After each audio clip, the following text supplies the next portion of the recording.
Shalom, shalom.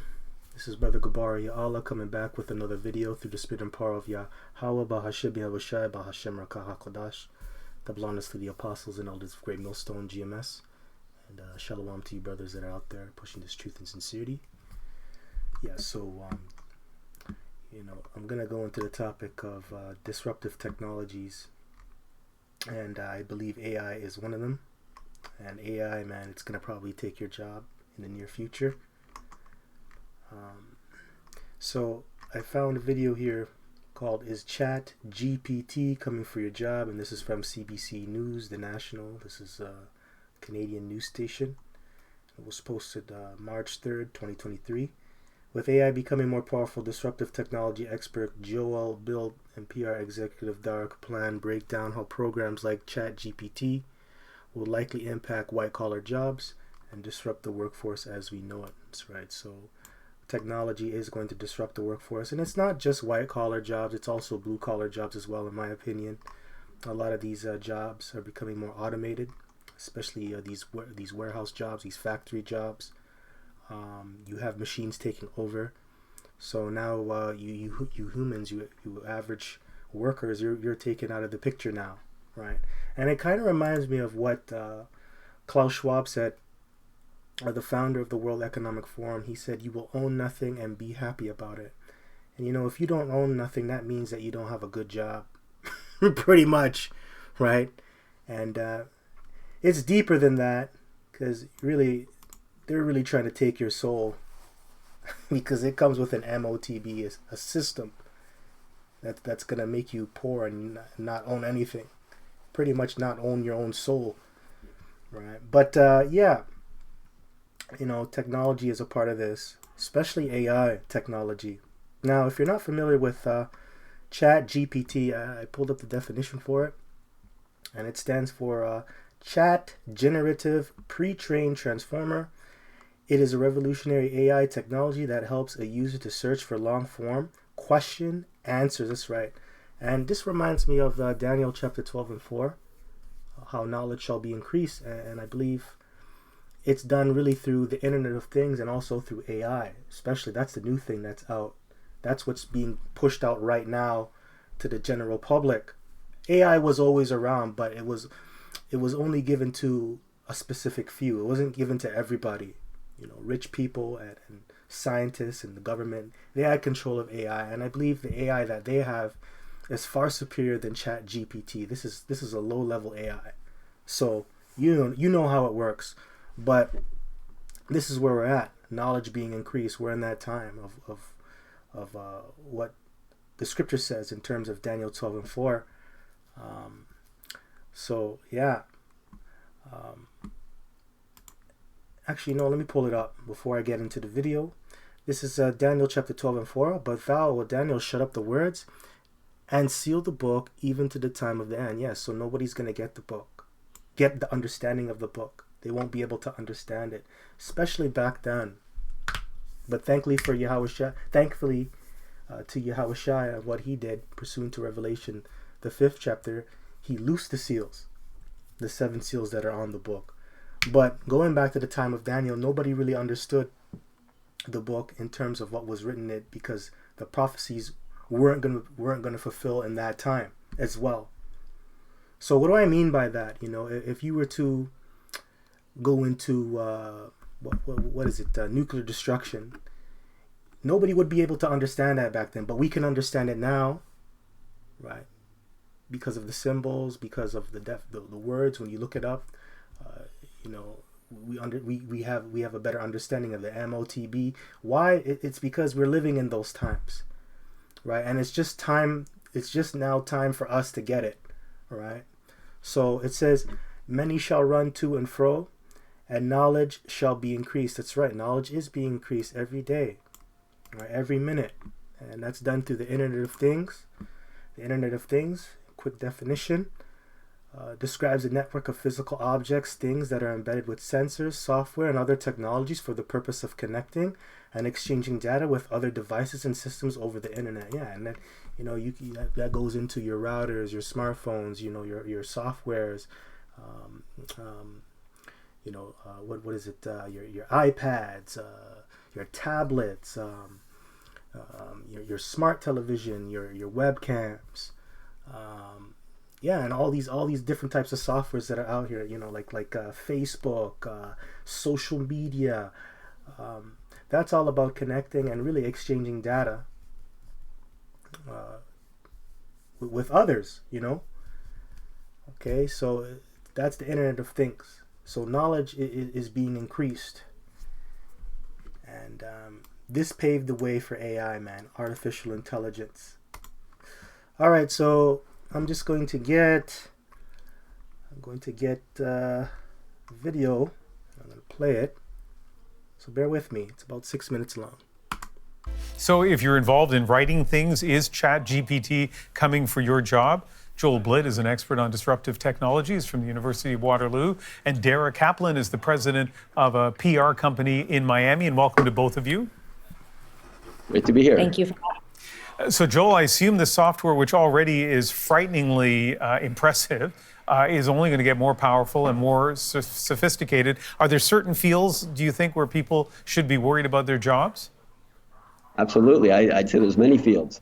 So we need to think about what ChatGPT actually does. And so it fundamentally does three things. It is able to retrieve lots of information. It's able to synthesize that information and figure out what are the key points. And it's able to generate text or content. And so if we want to know what jobs are going to be impacted, we need to look at what jobs actually are doing those sorts of tasks. And so these tend to be jobs in the marketing sector, the law sector, accounting, and Ian, I'm afraid to say that also journalism.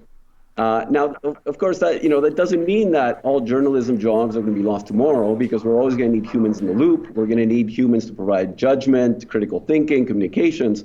But it does mean that, when you produce this show, you might only need 5 producers instead of needing 5, because those 5 could become much more productive through the use of these technologies. Now, Dara, in your company, you use ChatGPT. In what way do you use it, and how's it worked out for you? Yeah, so we have a division of our company called PR for All, and that is a way that we use it in a way that we can scale and we can provide content much quicker for clients. So give me an example of how you've used it specifically. Yeah, so normally writing a press release would take 48 hours, right? With research, pulling the content and writing it. Now we can have a press release written in 2 hours. And that is overestimating, to be honest. It will spit something back out to us in about 10 minutes. At this point, we do need to edit due to some limitations with ChatGPT, but it's just making things so much quicker. I'm guessing a lot of people who are watching us, right? Just gotta say, yeah, it does make things quicker, because now, with the processing power of an AI, it gets information faster. So, okay, before the Internet of Things, before AI, how did you get information? You would have to go to an institution of some sort. You would have to go to university. You would have to go to the library. You'd have to get books. You would have to sit down, take time, read those books, and then get the information. Now you don't got to do that. You have an AI doing everything for you. You just ask the question what you want to know, and it filters everything, and then it puts it in point form, and then it just tells you what it is, right? So it's like now you don't even really got to study anything. Right, but I used Chat GPT. It does has its problems. It's not perfect, but I believe they're going to work on it, and it's going to evolve, and it's going to be better. So, anyways, I just thought I'd say that. Right now, haven't used it. I hadn't used it at all until yesterday. And as I say, I used the phrase earlier, frighteningly impressive this software is. I did a little experiment to try the software out. Let's take a look at that. Okay, real-time experiment. I've already typed in, will ChatGPT lead to people losing their jobs? Then I press send. Let's see how quickly we get an answer and what the answer is. I don't have the ability to directly cause people to lose their jobs. However, it is true that the increasing capabilities of AI and automation technology have led to some job displacement in certain industries, and then it goes on. So super quick, the answer actually was reasonable. Joel, as a professor, I don't know how many papers you get from students, how that works in the classroom, but I instantly thought of a student who hasn't done the reading. I don't know why I thought of that example, who quickly needs to write something. Do you think ChatGPT is going to suddenly make a lot of people in school seem a lot smarter than they really are?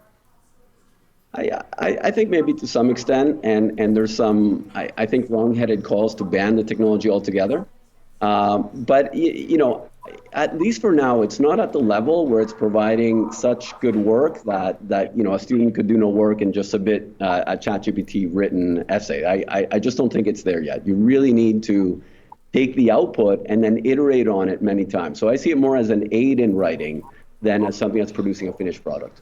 And Dara, I'm fascinated by your industry because you mentioned you use ChatGPT sometimes for news releases. Okay, news releases are pretty straightforward. You need a good lead line, but other than that, it's I can see where software can create that. But the creativity, the originality of a great advertising campaign, I can't imagine that you could ever get rid of the human touch there. What's your sense of that? I agree with that. And when I'm asked the question, do I think that this is going to replace people? I don't, because you do need that creative writing skill that this technology does not have. It does not have the creativity, the human touch. And once you use it more, you will see there is bias built into the output and misinformation. So you do really need a person checking it over and over. Every output that is spit out needs to be checked over. So I agree. I mean, there's some big misses too. Like I put in some questions where I was astounded at how well it did, and others where it got it absolutely wrong. Yeah. Joel, are you excited? Are you worried? How do you feel, like as of tonight, about the future of AI generally, but ChatGPT specifically? I guess a little bit of both. I think this is a technology that could really increase productivity in the Canadian sector. I think it's a technology that our business leaders really need to be looking at and thinking, how can I incorporate this?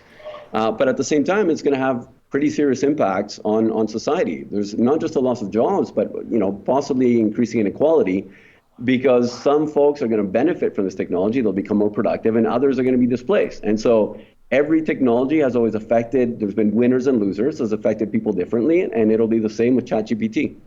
And Dara, think about how your office looks now. And, I imagine That's a good answer. Yeah, it's true. People are, some people win, some people will lose.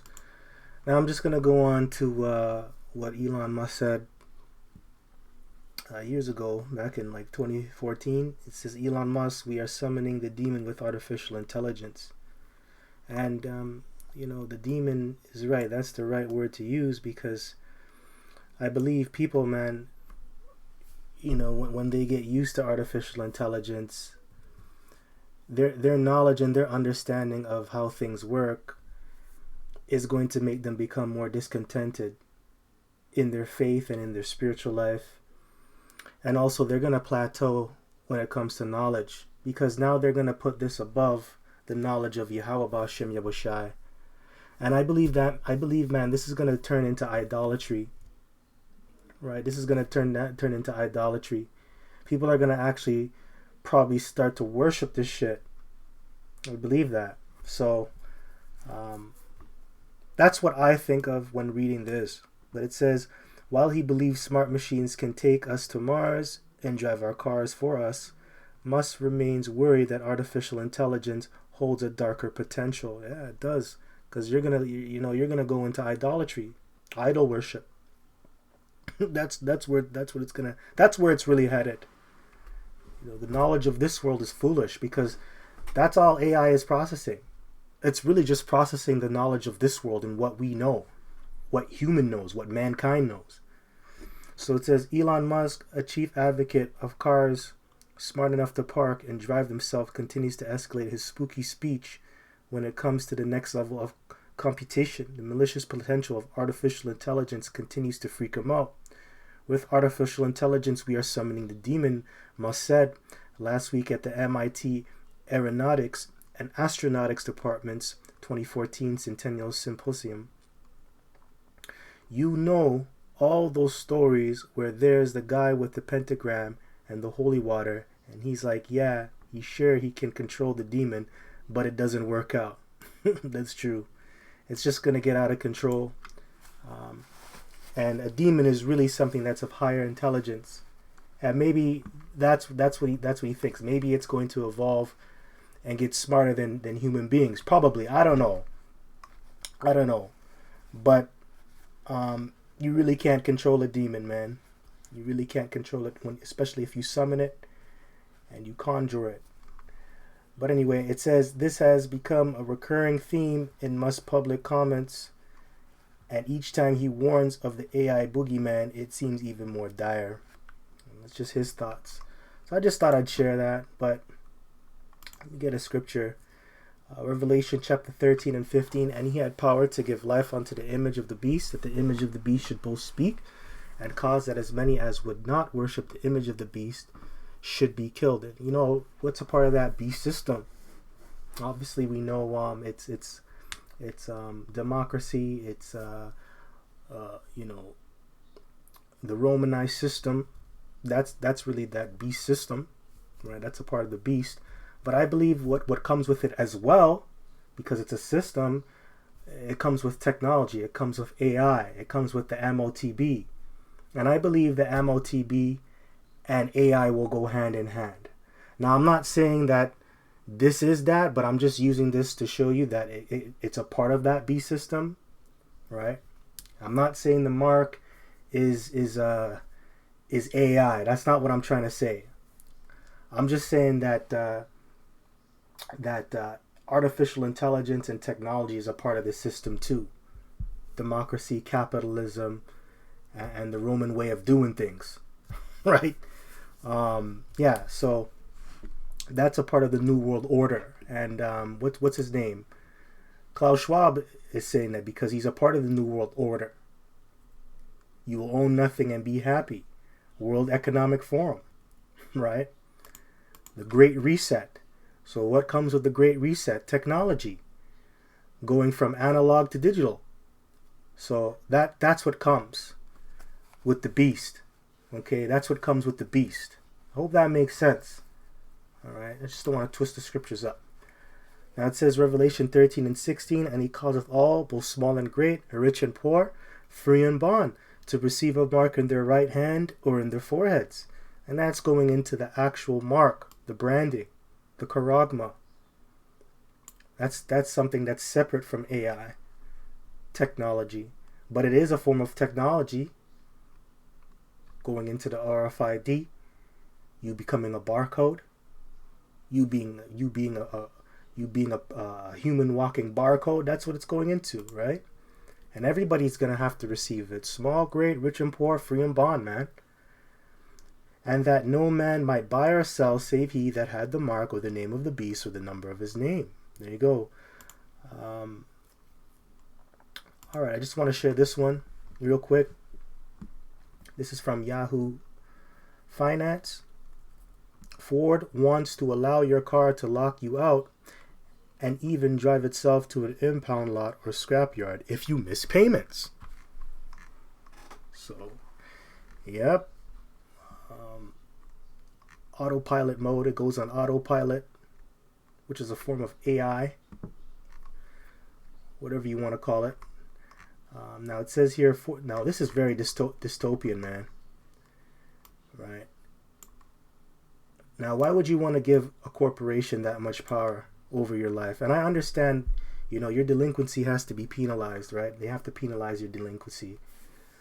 You know, and I understand the concept of, you know, why are you in possession of something that's not yours, especially if you didn't finish paying for it?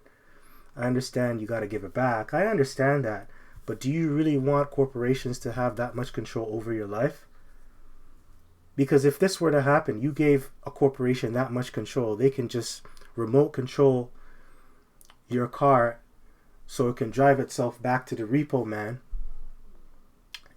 Anything could fucking happen. You know, they could drive your car into a goddamn volcano, right? So this is very scary. This is dystopian, man. This isn't right, right? That isn't right. Now, it says Ford wants to patent a system that would let cars repossess themselves if drivers miss payments. At first, the cars would lose the use of its features like GPS, so you don't know where the hell you're going. That's the whole point of you having that system in your car, so you can get from point A to point B with ease, right? Air conditioning, so you're not comfortable in the car. A car is supposed to be comfortable. And the radio. You know, you do need a radio in the car. It's one of the luxuries of having a car, right? If the owner still skips payments, the car could lock them out and drive itself to a repo agency or even a scrapyard. So you're no longer going to need the repo man. And this is a form of disruptive technology, man. Right along with AI, right along with the MOTB. Now, does this look like it's making your lives easier? No. But it's making the lives of the elites easier, the ones who have the power, from how it looks, messed up. So you're no longer going to need a repo man in the future. The car will just drive itself, you know. That's crazy, man. That's dystopian to me. That's messed up. Ford's latest patent application shows a bizarre new way that cars could be repossessed in the future if their owners don't make payments on time. The patent application, first reported by The Drive, was filed in August 2021, but wasn't published until last week. It shows that the Ford is interested in building a system that would allow a car to lock out its driver and even repossess it if its driver doesn't keep up with the payment. So imagine if you're in a far place, right? You're far from home. Let's just say if you're out of town or you're out of the country, and that's when they decide to lock you out of your car, man. That's crazy. What are you going to do then? You know, what are you going to do then? That's not right, man. That isn't right. That is not, that's messed up. That's messed up.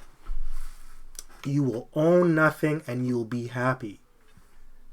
And I believe, man, a lot of you bird brains, man, you bird brain people, you're going to allow this to happen, man. You're going to like this stuff. Oh, yeah, that sounds convenient. Yeah, oh, yeah. I like it, yeah. You know? So anyway, let's move on. Colossians chapter 3 and 2. Set your affection on things above, not on things of the earth. That's right. And let's just go into AI, technology, the Internet of Things. You know, don't love these things, man. You know, these things are from the earth. You should set your things on the things of Yahweh Bashim Yahushai. Hey, man, spiritual powers beats technology. Spiritual powers is the way to go. Hey, faith is the way to go. Faith is the evidence of things not seen. Faith is the substance of things hoped for. You know, that's godliness, man. You know, and that's what, those are the things that our power is about. You know, that's what he dwells upon, or he thinks upon. You know what I mean. So it says, let's move on, man. Move on. I don't need any more. So this is 1 Corinthians chapter 1, and 19. For it is written, I will destroy the wisdom of the wise, and will bring to nothing the understanding of the prudent. Where is the wise? Where is the scribe? Where is the disputer of this world? Hath not the Most High made foolish the wisdom of this world? For after that, in the wisdom of the Most High, the world by wisdom knew not the Most High. It pleased the Most High by the foolishness of preaching to save them that believe. Yeah, you know, so the wisdom of this world, it's really foolishness unto Yahweh Bashim Yahushai. You know why? Because it says the knowledge of wickedness is not wisdom. Right, and that's what they're going into. The knowledge of wickedness, and they're going to use this for evil devices, for an evil intent, for an evil purpose. And it ain't going to amount to anything. In the sight of the Lord, it's foolishness, man. You know, because it you know, AI can only go so far, because AI is going off of what man knows. And man don't know shit. Man don't know shit. Human beings, man, they're figuring things out as they go. They don't got it. right? Human beings, they don't understand the emotions that they go through or that they experience. They don't understand that. Why am I feeling this way? And that's what Chat GPT is going off of. Man's vain thoughts, you know. That's all. It's all foolishness, man. So that's why it's better to just preach. Go out there and teach this word and stay in the scriptures, man.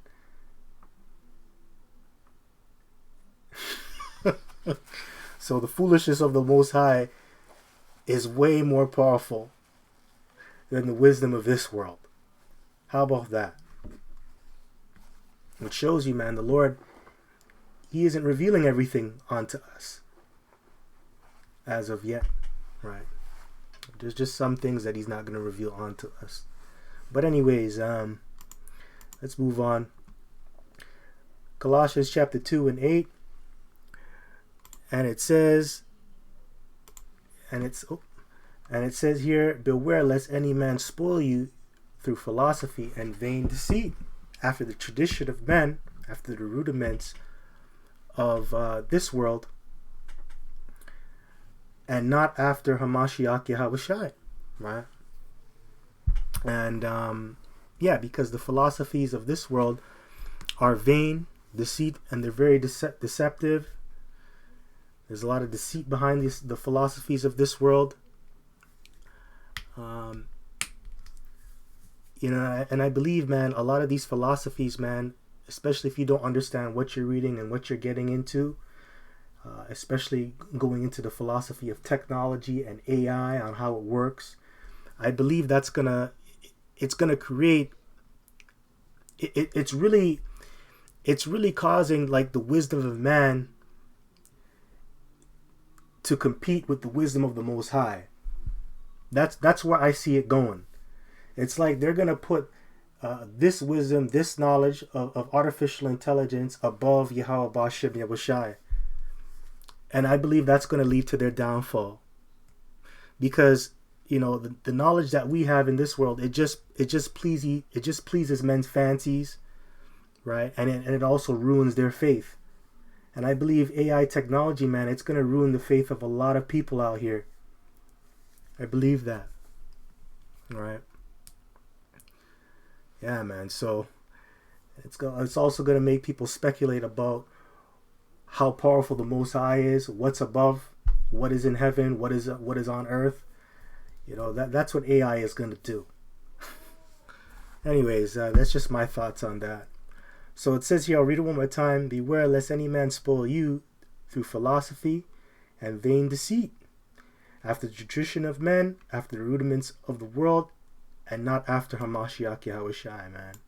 A lot of people are going to get spoiled and robbed of their faith through these different philosophies, man, through these vain deceits out here, through traditions of men. And that's what AI uses, man. Takes everything, the philosophies of this world, it goes into lies, vanity, goes into the traditions of men and the rudiments of this world. That's what it's picking up on. But it's not picking up off of the things that are written in heaven that are really written in this book. Right? Anyways, let me move on. It says Isaiah chapter 45 and 5. I am Yahweh, and there is none else. There is no power beside me. I girded thee, though thou hast not known me. And AI doesn't know the Lord. And you people out here that rely on AI and that are making AI, you don't know the Lord. All right? And there's no power beside Yahweh Bashem Yahushai. He is a power of knowledge. And he is a man that cannot lie. Hey man, Chat GPT is already lying. Can't process things right. It's lost. It's confused. The Lord doesn't get confused. He knows all things. Nothing can be added or taken away from the Most High, and that's just like His Word, which shows you that's perfection. Okay, technology isn't perfect. AI isn't perfect, and it will never be perfect, man. They're gonna always have to add. They're gonna always have to take away. Right? And like the guy said here, what's his name? Joel Built. This guy, He's like, yeah, some people are going to be winners and some people are going to be losers. And, you know, maybe AI down the road is going to be illegal. Maybe it's going to be banned. And that's why this guy, Elon Musk, said we are summoning the demon with artificial intelligence, because we don't know where we're headed when you play with things like this. That doesn't sound perfect. That doesn't sound complete to me. Anyways, that's just my thoughts on that. So with that, I just want to give all praises, glory, and honor due unto Yahweh, Bahashem, Yahushai, Bahashem, Rakah HaKodash, and double honors to the apostles and elders of Great Millstone that rule well, that do teach well, and shalom to the hopeful elect. Kwame Ashala. Shalom.